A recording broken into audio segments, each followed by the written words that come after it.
From the rise of a thriving esports scene and content creation. Hello everyone, PallyJob here. Welcome back to Heroes of the Storm. In today's video, we are going to be playing as MoBa. To controversy, to the end of development. What happened to Heroes of the Storm? For a bit of context, it's important we go back all the way to the beginning of HOTS's creation and the company making it, Blizzard Entertainment. The first rendition of what would come to be known as Heroes of the Storm started off as an arcade feature as a showcase at BlizzCon in 2011 in Blizzard's other IP, StarCraft II: Wings of Liberty. At the time, it was called Blizzard Dota. Dota being a very popular mod for Blizzard's other game, Warcraft 3. The previous year, in 2010, Valve Software announced that they had hired the original creators of the Dota mod from Warcraft 3 and were working on a sequel to be released in 2013 called Dota 2. What followed was a long drawn-out legal battle between Blizzard and Valve over the rights to the idea of Dota 2, since the original game only existed because of the mod on Blizzard's IP. After the dust had settled, Valve was full steam ahead on making Dota 2, and nothing Blizzard could do would stop them. In June of 2012, Blizzard's Dustin Browder, the director of StarCraft 2, announced that the arcade feature called Blizzard Dota would instead be created as its standalone game using the StarCraft engine and be under the name Blizzard All-Stars. A small team from StarCraft 2's development staff would be allocated to the creation of the game. Not much was heard after that about Blizzard's All-Stars until the following year in 2013, where the game went into wider internal testing, meaning that multiple sectors of Blizzard were playtesting the game and making sure that the characters from each franchise was not only represented properly, but integrated in a uniform way. Mike Morhaime, the current president at Blizzard at the time, described the game in interviews as action real-time strategy, dropping the fan anticipation for a typical MOBA that was seen from games like League of Legends and the new Dota 2. Then, in October of that year, Blizzard announced that half the staff from Blizzard All-Stars would be swapped to work on its new secret project Titan, which we now know is a defunct new MMO that Blizzard gave up on. The name for the game had also went under its second name change to what it would finally be known as worldwide as Heroes of the Storm. HOTS, as it would come to be known, would enter its technical alpha in March 13th of 2014. This holds a special memory for me, as I was one of the very few lucky people to be invited to the alpha, and my first experience with the game was magical to say the least. As a longtime fan of Blizzard and their games, it was everything I could have hoped for in a game featuring the wide array of some of Blizzard's most loved and respected characters. The game would launch free to play for everyone shortly after in June 2015, the same year as when Heroes of the Storm gathered some reputation as a more casual MOBA, but one that could be played at a serious level, seeing large waves of content creators like MF Pallyton and Grubby. The former is currently doing his final A through Z series, in which he plays every character in alphabetical order for the last time, ending his time in the Nexus, being one of the longest standing HOTS creators around. Though the esports scene for HOTS would not really kick off until the following year in 2016 with the start of the HGC Fall Championship 2016. A popular esports teams like Fnatic, Dignitas, and MVP joining the race as they signed their own teams up for the event.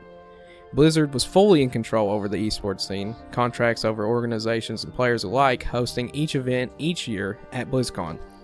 With the esports scene picking up, content creation on YouTube, Twitch highlighting the game, and the seemingly infinite funding from Blizzard hosting the events and creating characters to release on a consistent basis with fresh content all the time and balance changes every month, how could it all go wrong? Well, up until this point, we have not really talked about the gameplay, which is one of the most important aspects of any game. Unlike other MOBAs, HOTS had a focus on team play, sharing XP across your team, which dictated your talents and level. And there's no items. And the no items meant that if you were playing extremely well, you could not snowball to carry the game. You had to rely on securing objectives with your team to make any meaningful progress. This over-reliance on random teammates and the inability to surrender games early put off a lot of casual players who had already invested into League of Legends.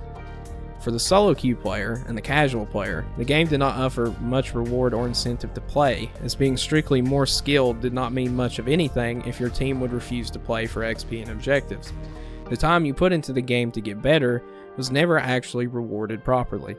It was hard to get people to play HOTS, even one time, let alone get them to stay after. The IP itself had a lot of famous and fan favorite characters, from Arthas the Lich King to Illidan to Nova and Vala to Abathur, some staples of the most popular Blizzard games to date. So was the gameplay just really that bad? Well, at the start, not necessarily. The core game idea was not the only problem brewing at Blizzard. You see, despite a growing esports scene in 2017, the viewership for HOTS at that year's BlizzCon HGC tanked dramatically. The game that was being played on the professional stage was nothing like the game being played by the fans. It looked completely unrecognizable. Certain strategies took over what were just impossible to recreate in a solo queue environment, and while this is not a HOTS specific problem, it only further pushed the devs away from the feedback players were giving since early on, that the game needed a way to reward good solo play.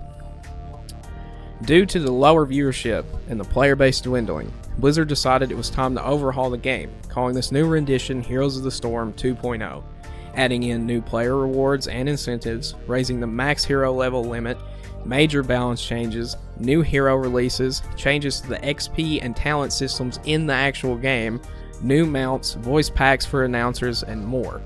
Most of the changes were received very well by players and made the learning curve for new players much more forgiving. But it seemed with every good decision that was made, two bad ones came with it.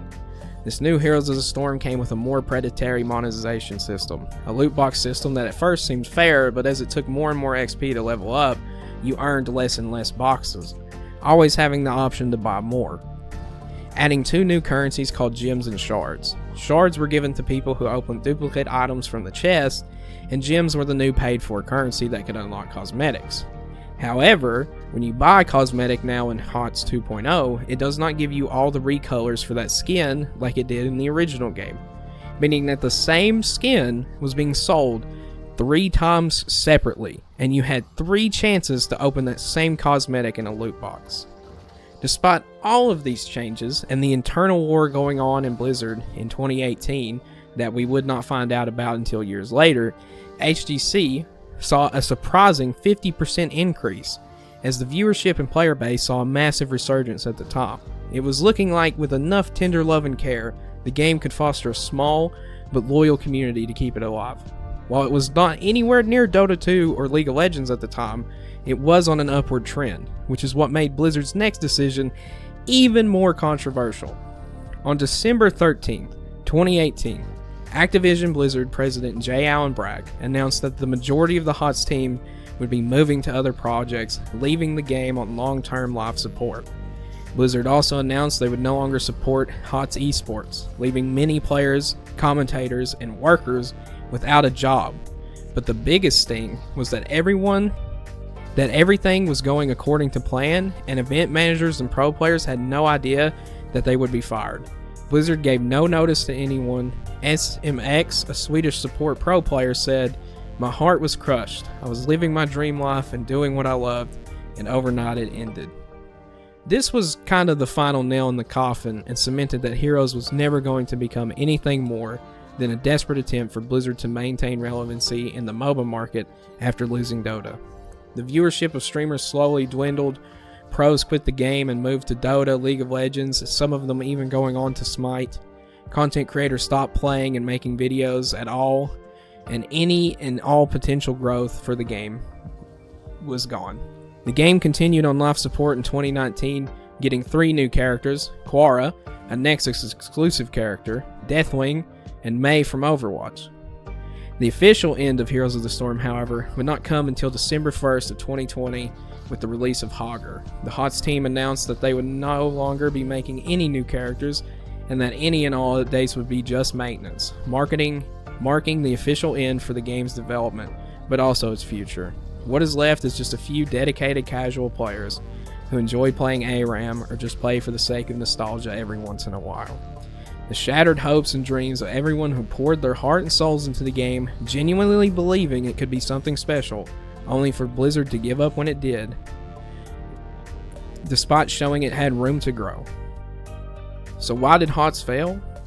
I think the Reddit post that you find when you Google this question says it best in the end. It was a combination of things. Heavy marketing as a casual game, but forced team play. Late to the market with already well-established games and franchises. No esports support. Poor monetization. Team play being a good concept on paper, but designing an entire game around it is not casual. Casual players want a power fantasy and to be rewarded for doing well. The StarCraft 2 engine being extremely unoptimized and outdated, causing numerous bugs and performance issues across the board. Not having a surrender button. The stiff competition from rival games, and most importantly, zero faith from the company who made the game. That is what happened to Heroes of the Storm. If you enjoyed this more essay style video, please like, comment, and subscribe, and hit the bell icon for more. If you want to support me, please share the video, as word of mouth is free and it is the best way to help channels grow. This has been Nate, and I'll see you next time.